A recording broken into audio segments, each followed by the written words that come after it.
Y ya leídas las dos reflexiones de nuestro comandante en jefe, la primera y la segunda parte, vamos a nuestra sección La Noticia del Día, que no tiene que ver precisamente con esta región, sino con la situación económica en Europa, específicamente Grecia e Italia, países que cuentan con nuevos gobiernos y con nuevos desafíos también.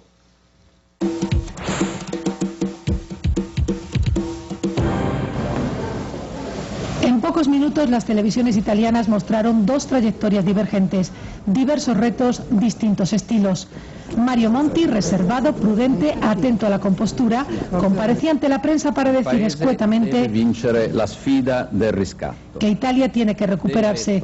Con el encargo de formar gobierno, Monti es el futuro inminente. Casi de forma simultánea comparecía el pasado inmediato. En un videomensaje grabado en la sala de prensa del Consejo de Ministros, Silvio Berlusconi intentaba el desagravio. Dolido por las celebraciones tras su dimisión, volvió a apelar a los sentimientos de los italianos, reivindicando su legado. Pero dijo algo más, que seguirá en política, o lo que es lo mismo, que asistirá como diputado a los intentos de Monti por salvar el país de la bancarrota. No lo tendrá fácil el llamado profesore con il cavaliere en la bancada. En la calle los fieles de Berlusconi reivindican que él estaba ungido por las urnas y Monti lo está por los mercados y piden elecciones anticipadas. En el otro extremo sus críticos celebran el fin de ciclo, la vuelta a lo que paradójicamente consideran normalidad dentro de la anomalía de un gobierno técnico. Porque Italia está en un delicado paréntesis. No conviene meter palos en las ruedas. Se aplicarán medidas impopulares y Monti pagará el precio.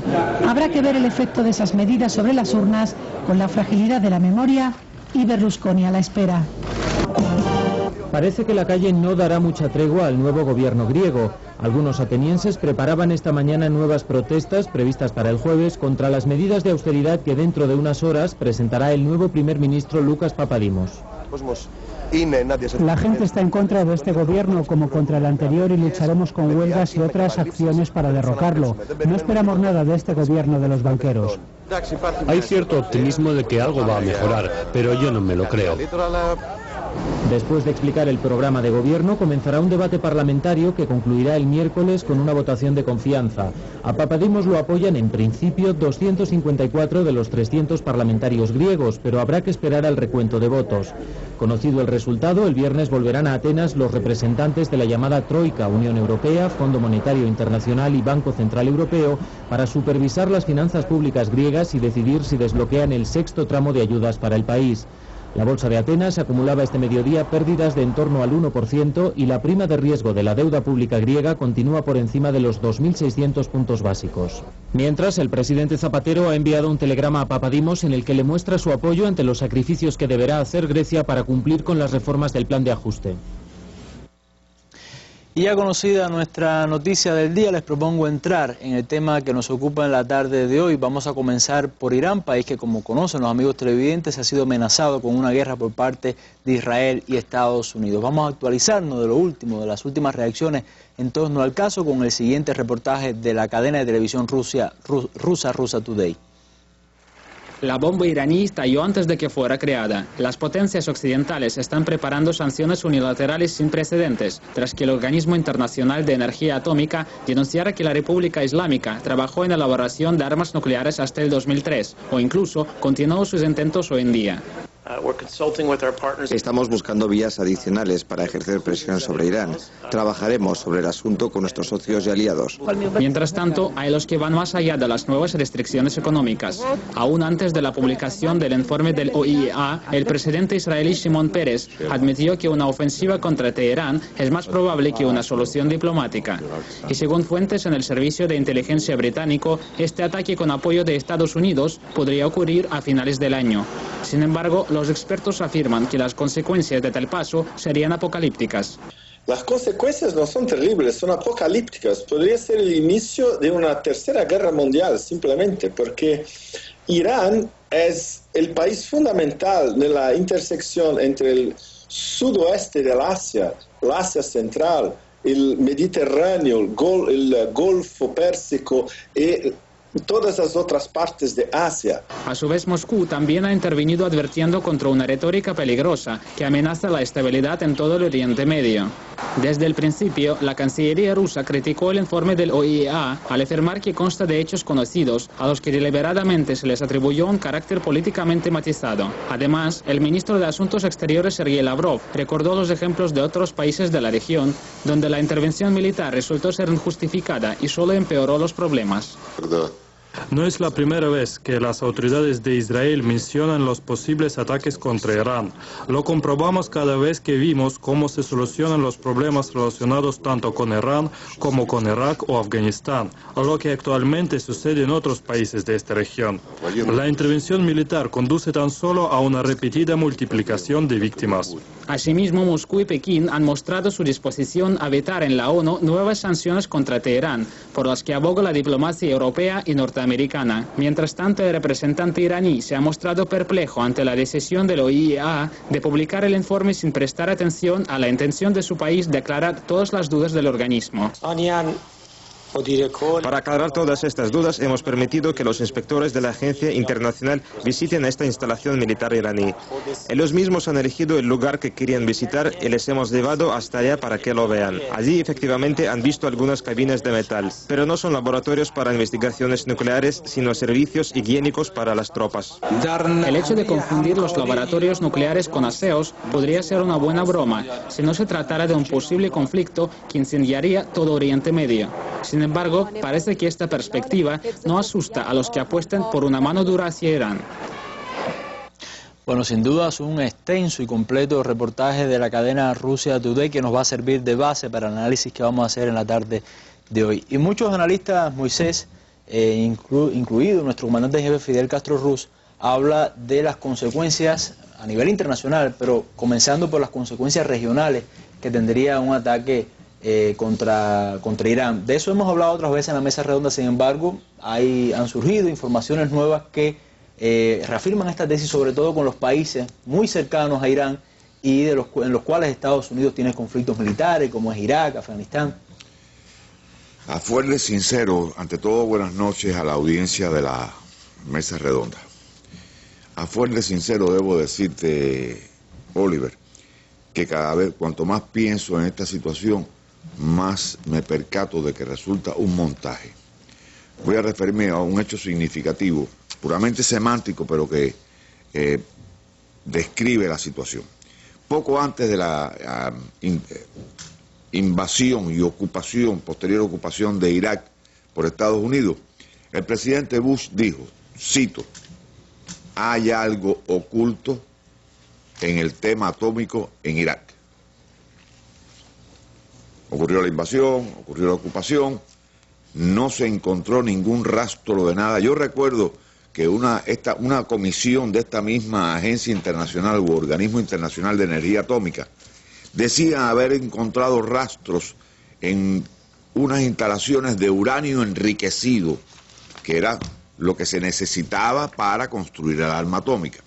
Todos sabemos que posteriormente se determinó, sin lugar a dudas, que Irak no estaba en condiciones de producir el arma atómica, que nunca la había producido, que ni siquiera había estado próxima a la posibilidad de producir no ya una bomba atómica, sino ni siquiera proyectiles de uranio empobrecido, de los que Israel dispone y dispara, valga la cacofonía, contra los territorios palestinos. Bien, ahora, apenas hace unas horas, una alta funcionaria del Departamento de Estado dijo, y cito, hay algo oculto en el tema atómico en Irán. La misma frase. La misma frase. Si yo fuese un escritor de novelas policíacas, ya yo hubiese encontrado ahí quién era el criminal.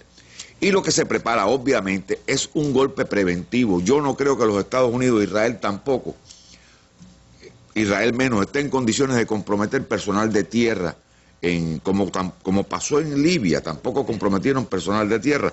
Fue una guerra básicamente tecnológica, con los drones, con los bombarderos sigilosos, etcétera. Gaddafi se había desarmado, no estaba en condiciones de defenderse. Todos saben el resultado de esta confrontación.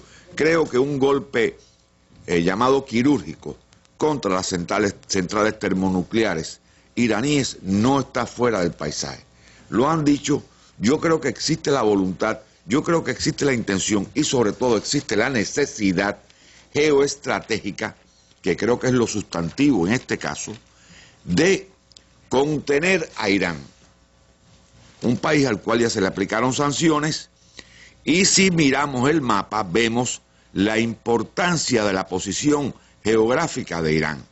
Esto explica en cierta medida, aparte el afán de objetividad por parte de Rusia sobre todo, y de China en menor grado, de evitar por todos los medios dar pretexto para que ocurra esta agresión militar contra este vasto país, que ya demostró en la guerra con Irán que es capaz de resistir, a pesar de las sanciones. No han ejercido ningún efecto práctico, sí como no. Sí, pero ¿qué implicaciones podría tener el hecho, por ejemplo, de esos contactos bastante continuos y regulares del gobierno de Irán, por ejemplo, con el gobierno de Afganistán, con el gobierno de Irak? Hay una noticia que dice incluso que va a mantener los vínculos militares. Es un nuevo paisaje regional que se está dibujando. Recordemos que tras la muerte, vamos a decir, o el hecho, la penetración de un comando estadounidense para liquidar a Osama Bin Laden en Pakistán, las relaciones de Pakistán con Estados Unidos comenzaron a depauperarse. Para mi asombro, porque considero que el gobierno de Irak es una hechura de Estados Unidos, Irak también se está acercando sustantivamente a Irán, y lo entiendo porque ambos tienen fronteras comunes y tienen un problema común, el problema de los kurdos. La semana antepasada el presidente kurdo Masoud Barzani estuvo en Irán y el clima de las conversaciones fue francamente favorable. Es decir, ya Irak, que es fronterizo con Irán, se está acercando, y Irán ha dado muestras de buena voluntad.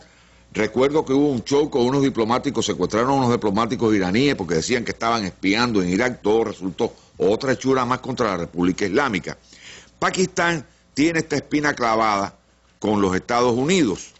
Afganistán, para sorpresa general, dijo el otro día que en caso de una guerra entre Pakistán y Estados Unidos, ellos estarían del lado de Pakistán. ¿Por qué? Porque ellos viven ahí, ellos no son del continente americano, y hay una realidad objetiva. Con frecuencia se citan los problemas confesionales entre sunitas y chiitas.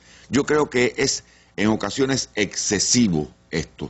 Este no es el clima que existe en las autoridades iraníes.